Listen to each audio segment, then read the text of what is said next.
ಈಗ ರಾಜ್ಯ ದೇಶ ವಿದೇಶಕ್ಕೆ ಸಂಬಂಧಪಟ್ಟಾಗಿನ ಕೆಲ ಪ್ರಮುಖ ಸುದ್ದಿಯನ್ನ ಬನ್ನಿ ಕ್ವಿಕ್ ಆಗಿ ನೋಡ್ಕೊಂಬೋಣ.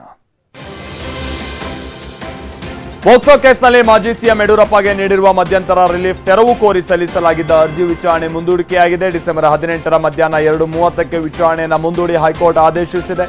ಖುದ್ದು ಹಾಜರಿಯಿಂದ ಯಡಿಯೂರಪ್ಪನವರಿಗೆ ಈ ಹಿಂದೆ ಕೋರ್ಟ್ ತಾತ್ಕಾಲಿಕ ವಿನಾಯಿತಿಯನ್ನ ನೀಡಿತ್ತು. ಪೋಕ್ಸೋ ಕೇಸ್ನಲ್ಲಿ ಬಿಎಸ್ ಯಡಿಯೂರಪ್ಪ ವಿರುದ್ಧ ಆರೋಪ ಪಟ್ಟಿ ದಾಖಲಿಸಲಾಗಿತ್ತು. ಇನ್ನು ಕ್ಯಾಬಿನೆಟ್ ಸಭೆಯಲ್ಲೂ ಈ ಕುರಿತು ಅನೌಪಚಾರಿಕವಾಗಿ ಚರ್ಚಿಸಲಾಗಿದೆ. ಬಳ್ಳಾರಿಯಲ್ಲಿ ಬಾಣಂತಿಯರ ಸರಣಿ ಸಾವು ಪ್ರಕರಣಕ್ಕೆ ಸಂಬಂಧಪಟ್ಟ ಹಾಗೆ ಕಾನೂನು ಹೋರಾಟಕ್ಕೆ ಆರೋಗ್ಯ ಇಲಾಖೆ ಮುಂದಾಗಿದೆ. ಪಶ್ಚಿಮ ಬಂಗಾಳದ ಫಾರ್ಮಾ ಕಂಪನಿ ವಿರುದ್ಧ ಹೈಕೋರ್ಟ್ನಲ್ಲಿ ಆರೋಗ್ಯ ಇಲಾಖೆ ಪ್ರಕರಣ ದಾಖಲಿಸಿದೆ. 9 ಬ್ಯಾಚ್ ಔಷಧಿ ಕ್ವಾಲಿಟಿ ಇರಲಿಲ್ಲ ಅಂತ ವರದಿ ಬಯಲಾಗಿದೆ. ಹೀಗಾಗಿ ವರದಿಯನ್ನು ಆಧರಿಸಿ ಕಾನೂನು ಹೋರಾಟಕ್ಕೆ ಇಲಾಖೆ ಸಜ್ಜಾಗಿದೆ.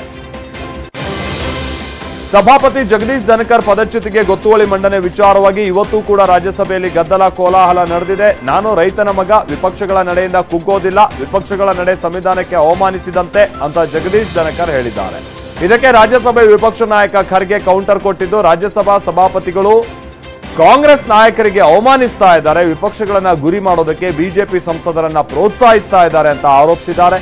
ಸದನದಲ್ಲಿ ಗದ್ದಲ ಕೋಲಾಹಲ ಮುಂದುವರೆದ ಕಾರಣದಿಂದಾಗಿ ಸಭಾಪತಿ ಕಲಾಪವನ್ನು ಸೋಮವಾರಕ್ಕೆ ಮುಂದೂಡಿದ್ದಾರೆ.